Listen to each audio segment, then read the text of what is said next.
አንድ ነገር ልንገራችሁ።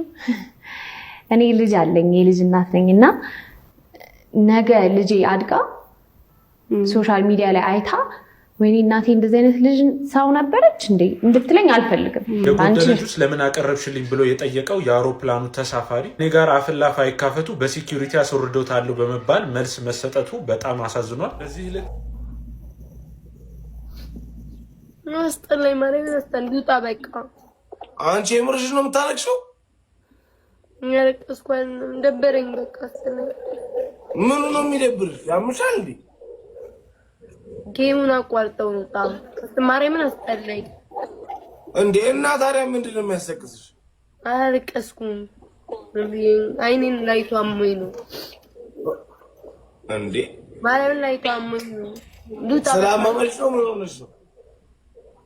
ይደብረኛል ዝም ብሎ ማርያምን ነው ያስጠላኛል። በቃ የሆነ በቃ እንደዚህ ውስጤ ፍዝዝ ይላል። ኢነርጂ ያቃቴ መመለስ እደውልልሻለሁ። በቃ ማርያምን እንደ ድሮ ልጫወት ብል አቃተኝ። እምቢ አለኝ። ሰው እደውልልሻለሁ። በቃ እሺ ዱጣ ጌታ እደውልልሻለሁ። እሺ አሁን ደግሞ ወጥሽ ገስት ቁጥራት አልገባም እና ብመልሳቸው ሶሻል ሚዲያ ላይ ተብዬ ብመልሳቸው ብዬ የማስባቸው ነገሮች አንድ 3 ነገሮች አሉ። የመጀመሪያው ያው ከልጅ ጋር የተያያዘ ነገር ነው።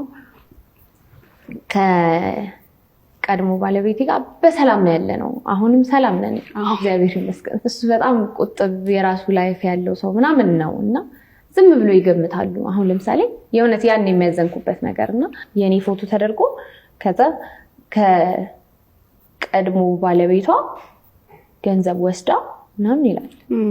እንዴ ማለት ስትሉ አይታችኋል? እኔ አልወሰድኩም። አሁን ማስረግጬ የምነግራችሁ ነገር ከማንም 0.5 ሳንቲም ወስጄ አላውቅም፣ አልወሰድኩም። እንደዛ አይነትም ግንኙነት የለንም እኔ እና እሱ። የገንዘብ ኢሹ አይደለም እኔ እና እሱን ያጣላን፣ የገንዘብ ኢሹ የለብንም። እሱም የገንዘብ ኢሹ ያለበት ሰው አይደለም፣ እግዚአብሔር ይስጠው፣ በጣም መልካም ሰው ነው። እኔም የገንዘብ ኢሹ የለብኝም እና ከአንድ ሰው ወስጄ ለሌላ ሰው ማበላ ሰው አይደለሁም። ከዛ ደግሞ የልጅ አባት ነው ሰው አንደርስታንድ ማድረግ ያለበት። የልጅነት ባሌ ነው፣ ገባሽ? አንደርስታንድ አያደርጉም። ገባሽ? ትምህርት ቤት እንደጨረስኩት ያን ያህል እድሜ የለኝም። እኔ በ19 ዓመቴ ነው ኮሌጅ ነው የገባሁት።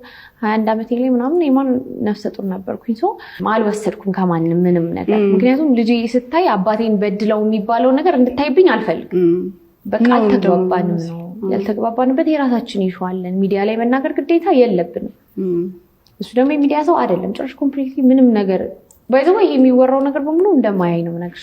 ምንም ስለምንም ነገር የሚያይ ሰው አይደለም እና እኔ አልወሰድኩም። ከዛ ደግሞ ቀጥሎ እኔና ናታይ ጋር ተያይዞ የምታወሩት ሁሉ ቀን ነው ኮሜንት የሚያደርጉ። ይሄን ኮሜንት በጣም የሚያበሳጭ አድቡ። እኔ ናታይን ከሰው አልቀማሁት። የሆነ እቃ አይደለም እኔ እና ምናምን ብዬ ከሰው ወስደው ነገር አይደለም። አንደርስታንድ ለማድረግ ሞክሩ። እኔ በጣም ብዙ መቀናብሽ ነገር አለ ታውቂያለሽ በህይወትሽ። መጀመሪያ ካመጣጡ ጀምሪ እንድነግርሽ ከኋላ ጀምሪ ልንገርሽ ማለት ነው። መጀመሪያው ነገር እንደገና ጀምሪ ከምትኖሩበት ሀገር ጀምሪ። የት ነው የምኖረው ነው ያልሽው? እናቴ ዱባይ አሉ። ዱባይ። ኦኬ እሺ። ከዛ ምንድነው የተፈጠረው? ከመጀመሪያ ወንድሜ ያለ እኔ ወንድሜና እሷ ሆነን ሶስታችን ነው የምንኖረው። ሶስታችን እየኖርን እኔ 8 ሰዓት ነበር ስራ የምወጣው፣ እሷ ደግሞ 9 ሰዓት ነው ስራ የምትወጣው። ከዛም በኋላ 4500 ድርሃም ቦርሳ ውስጥ ነበር እሱና እኔ ቀድሜው ነው የወጣሁት። ከዛም በዛን ሰዓት ይሄ የሆነው 6 ወር ላይ ነው እና በዛን ሰዓት እሷ ቀድማ ነበር የወጣችውና የምትወጣው 9 ሰዓት ነው። ከዛን 9 ሰዓት ከ55 ላይ ወንድሜ ደውሎ ብሩን የት አድርገሽ ነው ፕራንክ እያደረግሽኝ ነው ወይ ምናምን አለኝ። አይ አይደለም ምናምን አልኩት። እሷንም ደውለን ጠየቅናት። እሷ ማለት ሜላት ናት ወይስ ሌላ ሰው? ስሟ ሌላ ነች። ድምፅ እንድትሆኝ ለእሷ ነው። ሰላም ነው ስሙ። ሰላም። ኦኬ ኤዶም እና ሰላም። እሺ ቦርሳ ውስጥ የነበረው ስንት ብር ነበር? 4500 4500 ድርሃም። ኦኬ አሁን ቀጥል። ከዛ እኔ ስራ 8 ወጣሁ፣ እሷ 9 ወጣች። ወንድሜ 9 ከ55 ላይ ደውሎልኝ ፕራንክ እያደረግሽኝ ነው ያለ እንዳልሆነ ነገርኩት። ያው በወቅቱ ፖሊስም ምናምን ጠርተን ነበረ። ፖሊስም ያለው ከእናንተ ከሶስታችሁ ውጭ ሌላ ሰው ሊሰርቃችሁ ማንም አይችልም፣ እርስ በርሳችሁ ተጠያይቁ ነበር ያለው። እኔም እሷን ደግሞ በጣም መወዳትና ከምንም በላይ ማቀርባት እንደ እህቴ ማለት ጓደኛዬ ስለሆነች አልጠረጠርኳትም፣ ጠርጥሬያትም አላውቅም፣ እግዚአብሔር በሚያውቀው ማለት ነውና ያ እንደዛ አለፈ። ከዛም ትንሽ ቆየት ብሎ ደግሞ ማንም ዱባይ ላይ እንደዛ አይነት ዘረፋ ራሱ እኔ ሰምቼ አላውቅም። የገዛ የውጭ በራችን ቪላ ነው እያንኳኳው እያለ ቦርሳዬን ጥቁር እንዲትለብሱ ምናምን ምንጭቅ አድርጎኝ ሄደ ማለት ነው። ከዛ ጮኬ እዚህ ሰፈር እንዳለ ሁሉ ወጥቷል። ግቢ በር እያንኳኳሽ ኒቃብ ማለት ነው። ጥቁር አባያ ኒቃብ አይደለም ሙሉ እንደ አይሲስ ናቸው ምን እንደሚባሉት እንደሚለብሰው ሙሉ ማለት ነው። ዱባይ ምድር ላይ ሂዳ ንብረት እኔ ያወራሁ እኮ ነው። እንዳንቺ ነው። አንቺ እንደዚህ ብትይኝ አሁን አይደንቀኝም። ምክንያቱም ብዙ ሰው እዚህ ወጡ፣ ሎካሎቹ ምኖቹም ነበሩ፣ አልደረሱበትም በወቅቱ። እዛ ቦርሳ ውስጥም ያለው ምንም የለም። ጓደኛዬ እንዲሰራ ያለችው ተበጥሶባት የአንገት ወርቋ እሱ እንዲሰራ የአንገት ወርቅ ነበር ውስጥ ያለው ማለት ነው። እና 35 ድራም ነው ያለው። ቦርሳ ውስጥ ምንም የለም። ስልኬ እጄ ላይ ነበር ገጠመኝ። ያ ነገር ተካሄደና አሁንም ምን አይነት ነገር ነው? በቃ እዚህ ግቢ እንኳን ያሉ እኛ እንደዚህ አይነት ነገር አይተናናቅም። አንቺ የሚከታተልሽ ነገር ምንድን ነው እስከ ማለት ነው እያሉኝ የነበረው ማለት ነው። እና እሱንም በቃ መቤቴ አንቺ ታውቂያለሽ ምናምን ብዬ ጸልዬ አለፍኩ። የዛሬ 2 ወር ላይ ደግሞ ወርቅ ጠፋብኝና ወርቅ ጠፋብኝ ፈለኩኝ። አብራኝ ሻንጣ ከፍታ አብራኝ ስታፋልገኝ ሳለቅስ አብራኝ እያለቀሰች አፋለገች። እሱንም በቃ ለእኔ ካላለው እንግዲህ ምን አደርጋለሁ ብዬ ታውኩኝ። ምንም ባልተውም ምንም የማመጣው ነገር ስለሌለ ማለት ነው። ከዛ አሁን ደግሞ እሷ ሜላት አሁን ያሁኑ ቅዳሜ እረፍት ወጥተው ነበረ። ሜላት ጓደኛዋን ይዛን የመጣችው እኔ ጋር እንደምትመጣም ከጓደኛዬ ጋር እንደምመጣው ችግር አለ ወይ ብላኝ ነው ራሱ ጠይቀኝ የመጣችው። ችግር የለም ነው አልኳቸው። መጡ። አራታችንን እኔ ሜላት ሰላምና ጓደኛዋ ነች፣ ወንድሜ የለም። ከዛ አራታችንን ገቡ። የዕቁብ ብር እሷ ተቀብላለች። ቆጥራ ለዜነብ ሜላት ለዜነብ ቆጥራ 4000 ድርሃም የዕቁብ መሆኑን ቆጥራ ሰጠቻት። ቦርሳ ውስጥ ደግሞ 1500 ብር ያዘች ሜላት። 500 ብሩን ኢቭን እኛ ራት ካብዛ ምናምን ነገር ወተን አሳልፈን 1000 ከምናምን ቦርሳ ውስጥ ቀርቶ ተመለሰች። ከዛን ተመልሰን ስንት ሰዓት የተኛ ነው? እኔ ጠዋት 7 ሰዓት ተኩል ነው የተኛሁት። ሁላችንም እነሱ 7 ሰዓት ላይ ተኩል እኔ ተኛው። ከዛን እነሱ ስንት ሰዓት ቀሰቀሱኝ። ከዛ በፊት ዜናብ ትነቃለች። እሷ ስራ ልትሄድ ለስንት ለ9 ሩብ ጉዳይ ላይ ትነቃና ካልሲ እጇ ላይ አድርጋ ታታለች። ዜናብ ካልሲው ለምንሽ ነው ስትላት ፀጉሬን መፈረጃ ነው ትላታለች። ከዛ ፀጉርሽን በካልሲ ነው መፈረጂው ምናምን ብላ ስቃባት ይሳሳቁና ያልፋል ማለት ነው። ከዛ እሷ ከሆነች ብላ እሷም ዞራ ትተኛለች። ከዛ እኔም ወዲያው መተኛት ስለነበር እንቅልፍ ውስጥ ነኝ።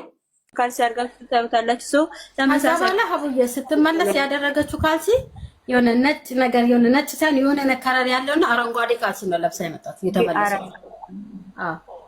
ለብሳ የተመለሰው ካልሲ እኔ ወላሂ ሀቡ እሷ ብሩን አብተን ከጀመርነው ሰዓት ጀምሮ ጫማ ስር አልቀረኝ፣ አልጋ ስር አልቀረኝ፣ ካልሲው መፈለግ ነው የገባው ታለቱ። ካልሲ አልተገኘ። ጥያቄ ጠይቅሽ አንቺ ለብሰሽው የሄድሽው ወደዛ አይደል ለብሽው የመጣሁት እኔ?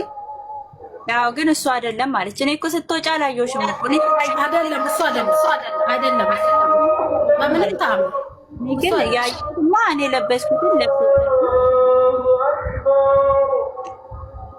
ግን እሱ አይደለም። አሁን ጭቅጭቁ ምንም ይቅርና እባክሽ አላህን ፈርተሽ ፈሪውን እግዚአብሔርን ፈርተሽ የሜላትን አይደለም በቃ ሌላ ነገር ምንም ይቅር ቸግሮኛል ብትይ እኛ ምን ረዳሻለን? በቃ የሜላትን አይደለም እርግጠኛው ነሽ ትደምድኛለሽ። አንዴ እየተነጋገርን ነው። አንድ ሰው እርግጠኛ ሆኖ እኮ መፍረድ አይችልም። እስከመጨረሻ እርግጠኛ ነን ሀቡዬ፣ እርግጠኛ ነን፣ ወላሂ እርግጠኛ ነን። እኔ ማለት ወላሂ እርግጠኛ ነን። እኔ ጠረጥራት አልጠረጠርኩም። ኢቭን ከውጭ የወንድሜም የጠፋ ጊዜ ሰው እስርሽ ያለውን ሰው ማን ነው ታይ ተመልከቺ ሲሉኝ እንኳን በጣም እንደምወዳት ታውቃለች። መዋሻው ነገር አይደለም። በጣም ነው የምወዳት ከልቤ አዛን እያለ ነው። ከይቅርታ ዝም በሉ። አዛን እያለ ነው። አዛን ይለቅ። አላሁ አክበር አላሁ አክበር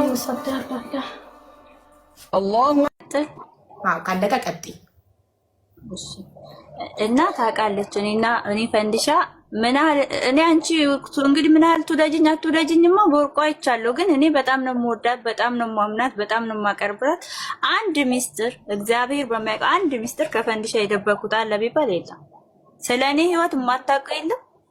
እኔ ስለ እሷ የማላወራበት የለም። እሷ ከእሷ ጋር የምኖረው ጓደኛዬ ነች፣ የመቀሌ ልጅ ነች፣ እንዲህ ነች ብዬ ቤተሰብ ጋር ጭምር አወራለሁ። ቤተሰቦቼ እህቴ እንኳን ማንም ደውልልኝ ለማንም ሰው በየዋህነት በፍቅር ምንም ላደርግለት እችላለሁ። ኩላሊቴንም ልሰጠው እችላለሁ። ግን አንድ ሰው እንደ ጅል ቆጥሮ ጓደኛዬ ሆኖ አብረን እየበላን እየጠጣን ሰርቆኝ እንደሰረቀብኝ ማስረጃ ሲይዝበት ሲያምንልኝ አስተፋዋለሁ። የወርቁን ዋጋ ያመጣታል። እኔ ካልፈለግኩት እኔ ሀብታም ኮንኩኝ ያንን ወስጄ ለምስኪን ሰጠዋለሁ፣ ለሚገባው ሰው ሰጠዋለሁ። ገባሽ? ቆፍጠን ማለት አለብሽ። እንደዚህ ልፍስፍስ አትበይ።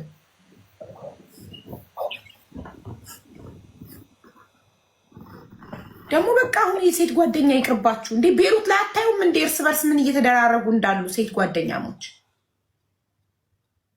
በቀደም የገዛ ጓደኛ አይደለች እንዴ ገላ በሻንጣ ቆሻሻ ላይ ጥላት የተገኘችው የገዛ ኢትዮጵያዊ ጓደኛዋ የቤሩት ቆንጽላ ያወጣውን አልሰማችሁም? ተመርምሮ እኮ ኢትዮጵያዊ ጓደኛዋ እንደሆነች እኮ ተረጋገጠ። የገደለቻት በቃ ከሌላ ዜጋ ጋር ኑሩ ወይ ደባሉ ናችሁ። ደባልነት ግድ ከሆነ መከባበር የሌለበት ፍቅር ግድ አይደለም። ፍቅር ባይኖር ግን መከባበር ሊኖረን ይገባል። ልንከባበር ይገባል።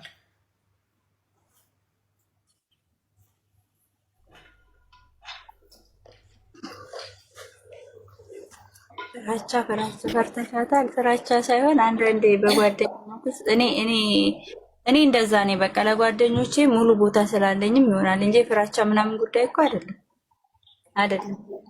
አዎ አንድ ላውራ። እኔ ስለ ገንዘቡ አይደለም እያወራ ያለሁት፣ ስለ ወርቁ ነው ያወራሁት። በቂ ማስረጃ የላችሁ። ለምንድን ማስረጃ ስላለው ስለ ወርቁ ስላመነችበት ነው ያወራሁት። ሰው መከባበር ከሌለ አብሮ መኖር ለምን?